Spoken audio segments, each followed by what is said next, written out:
ಗಂಗಮ್ಮ ಪೂಜೆ ಹೇಗೆ ನಡೀತು ಅಂತ ನೋಡೋಣ ಬನ್ನಿ.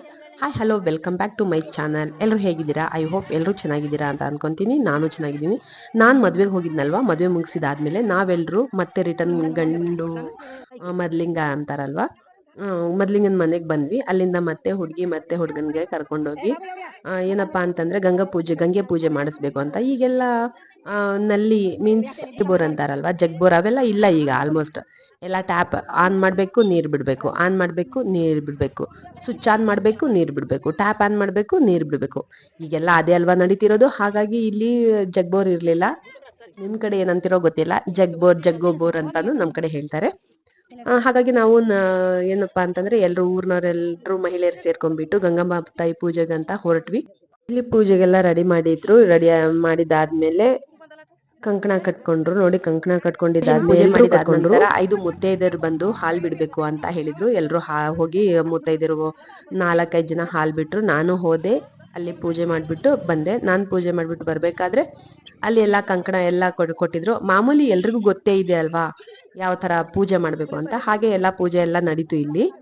ತದನಂತರ ಕಂಕಣ ಕೊಟ್ರು. ಕಂಕಣ ಎಲ್ರು ಅವ್ರವ್ರ ಫ್ರೆಂಡ್ಸ್ ಹತ್ರ ಹಂಗೆ ಹಿಂಗೆ ಕಟ್ಟಿಸ್ಕೊಂಡ್ಬಿಟ್ರು. ಇವರು ಕಟ್ಟಿದ್ರು ಮದ್ಲಿಗಿತ್ತ ಅಂತ ಹೇಳ್ತಾರಲ್ವಾ, ಮದ್ವೆ ಗಂಡು ಹೆಣ್ಣು.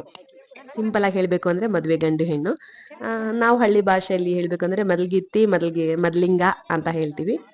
ಕಂಕಣ ಕಟ್ಟಿದಾದ್ಮೇಲೆ ಎಲ್ರು ಕಂಕಣ ಕಟ್ಕೊಂಡ್ರು. ಹಾಗೆ ದೇವ್ರಿಗೂ ಕಂಕಣ ಕಟ್ಟಿದ್ರು. ಎಲ್ಲ ಮುಗಿದಾದ್ಮೇಲೆ ಮತ್ತೆ ಲಾಸ್ಟಿಗೆ ಅಲ್ಲಿ ಏನು ಪ್ರಸಾದ ಇಟ್ಟಿದ್ರು. ಎಲ್ರಿಗೂ ಗೊತ್ತಿರೋ ವಿಷಯನೇ, ಹಳ್ಳಿಗಳಲ್ಲಿ ಇದೆಲ್ಲ ಮಾಮೂಲಿ. ಬಟ್ ಒಬ್ಬೊಬ್ರಿಗೆ ಗೊತ್ತಿರಲ್ಲ, ಸಿಟಿಯಲ್ಲಿರೋರಿಗೆ ಒಬ್ಬೊಬ್ರಿಗೆ ಗೊತ್ತಿರಲ್ಲ. ಆ ಪ್ರಸಾದ ತುಂಬಾ ಒಳ್ಳೇದು ಅಂತ ಹೇಳ್ತಾರೆ. ಹಾಗೆ ಅಲ್ಲಿ ದೇವ್ರ ಪೂಜೆಗೆ ಏನೆಲ್ಲ ಬೇಕೋ ಅದೆಲ್ಲ ಎತ್ಕೊಂಡ್ ಬಂದಿದ್ರು. ಎಲ್ಲ ಎತ್ಕೊಂಡ್ ಬಂದು ಇಲ್ಲಿ ಪೂಜೆ ಮಾಡ್ಬಿಟ್ಟು ಹೋಗ್ಬೇಕಾಗಿತ್ತು. ಹಾಗಾಗಿ ಎಲ್ಲ ಬೇಕಾಗಿರೋ ಸಾಮಗ್ರಿಗಳೆಲ್ಲ ತಂದು ಮೊದ್ಲೇ ಇಲ್ಲಿ ರೆಡಿ ಮಾಡಿದ್ರು. ರೆಡಿ ಮಾಡಿದ ನಂತರ ಹೆಣ್ಣು ಮತ್ತು ಗಂಡುಗೆ ಪೂಜೆ ಮಾಡಕ್ ಹೇಳಿದ್ರು. ಅವರಿಬ್ರು ಕಂಕಣ ಕಟ್ಟಿ ಪೂಜೆ ಮಾಡಿದಾದ್ಮೇಲೆ ಎಲ್ರು ಕೈಗೆ ಕಂಕಣ ಕಟ್ಕೊಂಡ್ಬಿಟ್ಟು ಪೂಜೆ ಮಾಡಿದ್ರು.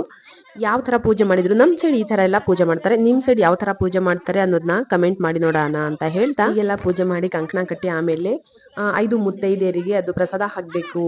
ಮಡ್ಲಕ್ಕಿ ತರ ಹಾಕ್ಬೇಕು ಅಂತ ಹೇಳಿದ್ರು. ಹಾಗಾಗಿ ಇಲ್ಲಿ ಯಾರೋ ಅಮ್ಮ ಬಂದು, ಊರಿನ ನಾಯಕಿ ಅಮ್ಮ ಬಂದು ಎಲ್ರಿಗೂ ಮಡ್ಲಕ್ಕಿ ಹಾಕಿದ್ರು. ನೋಡಿ, ಇಲ್ಲಿ ಮಡ್ಲಕ್ಕಿ ಅಂದ್ರೆ ಅಕ್ಕಿ, ಅದ್ ಆ ತರ ಅಲ್ಲ. ಇದು ದೇವ್ರ ಮುಂದೆ ಇಟ್ಟಿರ್ತಾರಲ್ಲ ಎಲೆಯಲ್ಲಿ, ಅದು 5 ಜನಕ್ಕೆ ಕೊಡ್ಬೇಕು ಅಂತ ಹೇಳಿದ್ರು. ಅದು ಮಡ್ಲಕ್ಕಿ ಅಂತ ಹೇಳ್ತಾರೆ, ಮಡ್ಲಿ ತುಂಬಬೇಕು ಅಂತ. ಹಾಗಾಗಿ ಅದನ್ನ ಹೇಳ್ತಾ ಇದೀನಿ. ದಯವಿಟ್ಟು ನಿಮಗ್ ಗೊತ್ತಿರೋದನ್ನ ಕಮೆಂಟ್ ಮಾಡಿ, ನನಗ್ ಗೊತ್ತಿರೋದನ್ನ ಹೇಳಿದೀನಿ.